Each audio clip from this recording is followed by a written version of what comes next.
Albert Camus, ku ka një absurd, luan një rrok ose një interes?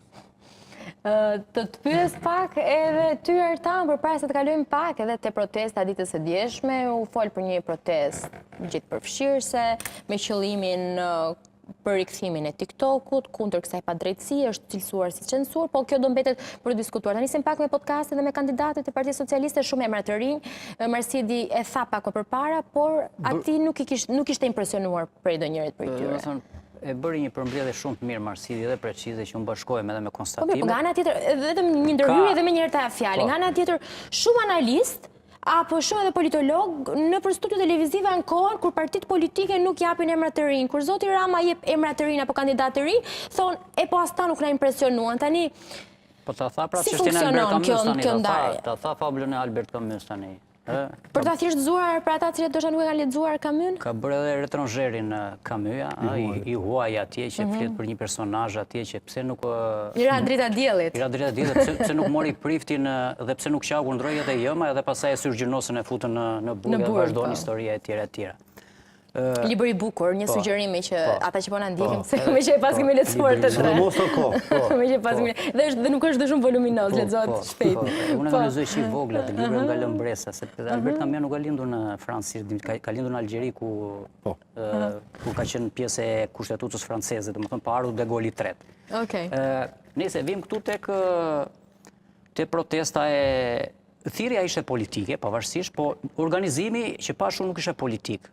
Nuk është një organizim që të ameni fjalën njerëz politikës. Pra nëse bëri thirrje leadershipi politik, po themi opozitës. Doli tek protesta, po mos unë isha pjesëmarrës, pra. Po të pash. Unë personalisht isha sepse unë kam protestuar edhe me të majtët tëre. Po unë kam dalë te protestat e të majtëve dhe të djallëve dhe kur kam menduar që ka kaos, ka çështje. Pra ka çështje, nuk jam kufizuar unë te kjo pjesa kurr. Pra qëndrimi im 10 vitet e fundit jam opozitar, jam kundër këtij, jam krah opozitës. Pra teza ishte kjo. E protest. Nuk ishte thjesht TikToku. TikToku për shkak të rëndësisë. E kishte censura? Te censura, sakt. Pra, sepse censura, TikToku është një rrjet social, apo edhe një medie që ka disa komponent. Ka lirinë e medias brenda, ka lirinë e shprehjes, por po të shikosh raportin e Këshillit të Evropës, për shembull, raporti i Këshillit të Evropës thotë kështu, 46.5% e gazetarëve në Shqipëri janë të censuruar dhe 46 të tjerë vetë censurohen. Pra që do të thotë, të censurojnë njerë administratori apo personazhi që e kanë në dorë situatën, kurse gazetarët e tjerë që shikojnë shembullin atje, detyrohen në ato lidhjet e tjera ekonomike, sociale e tjera që të mos ta bëjnë në mënyrën e dur lajmi. Dhe kjo është statistikë e Këshillit të Evropës, jo e Artanit. Pra në këtë këndvështrim, Shqipëria ka probleme të mëdha sepse pushteti ndikon në të gjithë jetën sociale të vendit. E kemi thënë, po ka dhe protesta. Ndikon në sport, ndikon në ekonomi, ndikon në politik, ndikon në arsim, ndikon në shëndetësi. Por, kemi një shembull shumë të mirë në pak kilometra larg Shqipërisë, po shkem në Serbi, ku i pam rrugët prej nëntorit 24 që janë plot me protesta. Dhe një lider autokrat i cili kështu është cilësuar si Vučić është trembur. Lideri autokrat që e nxjerrin edhe raporte ndërkombëtare, pothuajse me të njëjtat qasje edhe si pushteti apo edhe si Rama në Shqipëri, po t'jap disa shembull. Pensionet janë më të larta në Serbi, janë 400 euro pensionin. Unë kisha të mjeti reagimit, për ta kuptuar. Do vetë të mjeti reagimit, se që të vetë atim duhet bëj një analizë, s'mund ta bëj direkt kështu. Patjetër, të dëgjoj. Serbia ka rreth 7 milion banor. Në Serbi nuk kanë ikur sot 40% e popullsisë që ngelen 3 milion banor siç ka ngelur Shqipëri. Ngelen 4 milion, siç ka ngelur Serbi. Në Shqipëri ka nikur 45% e popullsisë, sipas Eurostatit ka nikur 1.099.000 banor vetëm në Shqipëria 10 vitet e fundit.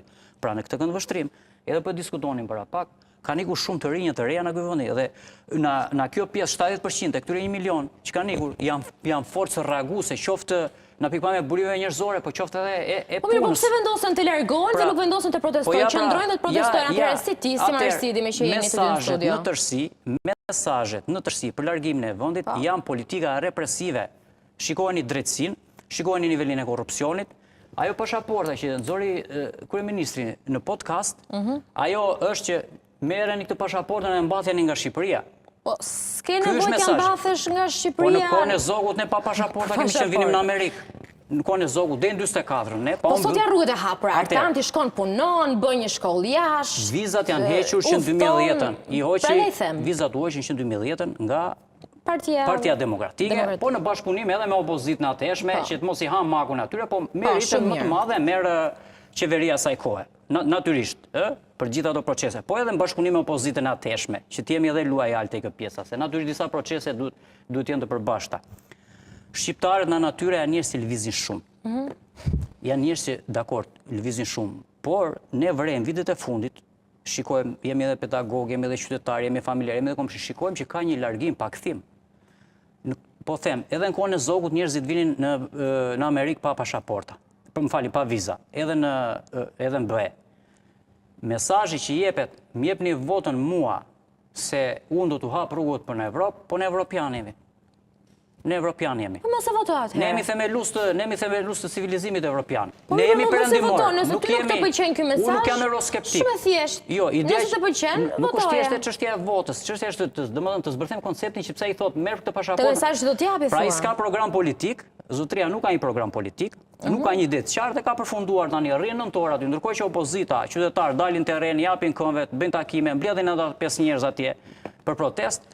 Ai përpiqet ta zvendësoj këtë narrativën me atë podcastin e tij nëntor atje dhe do vazhdojë këtë nëntorshi, sepse ai s'mbledh dot tani. Më shumë se ato karriget që mblodhi të sheshi Skënderbej atje, edhe ata me dhun të bashkisë nuk mbledh dot njerëz më Edi Rama. Po mirë, këtë do ta tregoj 11 maj. Mirë, dakor, 11 maj do të tregoj, po ky është gjykimi im. Marsid, po. Opozita del në shesh, i jep gjujmëve. Edhe ato skepticizmin e vet, del kërkon proteston bën, kurse ky është mbyllur tek ajo dhomat, edhe ai ka fazi edhe i thret gjithë, ai thot ti këtu, ti aty, ti atje. Unë mendoj kjo pjesa e ikjes, do të shtoj vetëm diçka. Po mirë. Mendoj që është edhe tendencë që është e vendeve të cilat kanë një zhvillim më të ulët se vendet e tjera në kuptimin e vendeve të treta ose të dyta. Edhe është një tendencë natyraliste për të lëvizur. Mendoj që shqiptarët e kanë pasur si synim gjithkohës. Edhe në kohën që thot Artani, në kohën e mbretit Zog, kanë lëvizur pafund shqiptarët, kanë bërë tregti, kanë lëvizur në Greqi, kanë lëvizur në Itali, dhe do lëvizin. Edhe unë mendoj që më shumë ka qenë kosto historike kuptimin që ka dhënë marzhi më i madh i lëvizjes, po jo se ka nikur shqiptarët se është Edi Rama. Unë mendoj që kushdo që të ishte do lëvizin, se duan jetë më të mirë, rroga më të larta dhe nuk mendoj, pavarësisht se unë dua që të jetë rotacion, edhe vota ime do shkojë për opozitën. Ama nuk mendoj që nëse... Po, mirë, hajde, përfundoj se do të pyes pak quan opoziti, sepse ka disa parti opozitare. Kështu që prandaj, dakord, edhe unë prandaj për të të ndihmuar ty që nuk tregove votën e kisha. Edhe e them publikisht se ka problem për votën. Unë e kam shprehur publikisht bindjen time që jam i djathtë. Por mendoj këtë gjë nuk mendoj se rikthimi ose ardha në pushtet e Sali Berishës, Ilir Metës, Elul Bashë, kujdo, nuk mendoj që do t'i bëjë shqiptar që të kthehen në Shqipëri ose këtu do kemi në një parajs financiare. Po dy thua sot një shqiptari që jeton në Amerikë, që dy do të thejnë në Shqipëri, unë jam i bindur që jo votën s'ta jep, por rrezik do i fusë edhe në qark. Ose dikuj që ka rregulluar jetën. Po ky është momenti i parë që voton diaspora. Këto janë romanticizma. Po më votojnë, jam shumë e drejtë, por kam edhe një mendim tjetër, unë edhe kam shkruar publikisht.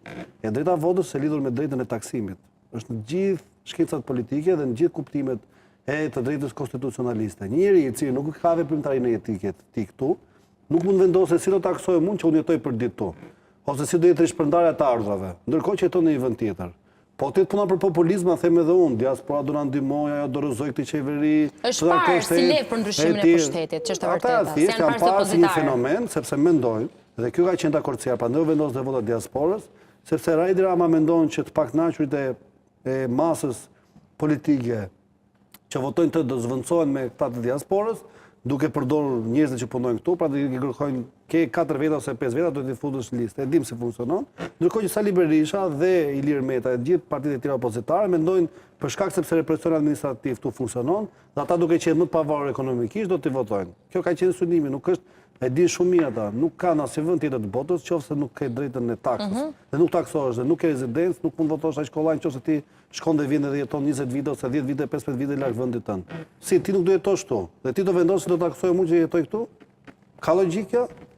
Në këtë kuptim, pra e dim shumë mirë dhe për t'ia thënë vërtetat shqiptarëve, sepse mendoj që sot më shumë kur flasin publikisht, njerëzit lidhen me të folurën populiste dhe mendojnë do kemë pëlqyeshmëri apo jo dhe nuk i ikin raportit vërtetës. Dhe siç e ka thënë Montaigne, kur e vërteta nuk është e lirë, liria nuk është e vërtetë. Marsi, duhet të ndalem bashkë me ty Ertan, të ndalemi pak tek partitë opozitare, tek polet e treta, të listat e kandidatëve, tek partive të reja dhe atyre cilat janë. Përpara kësaj,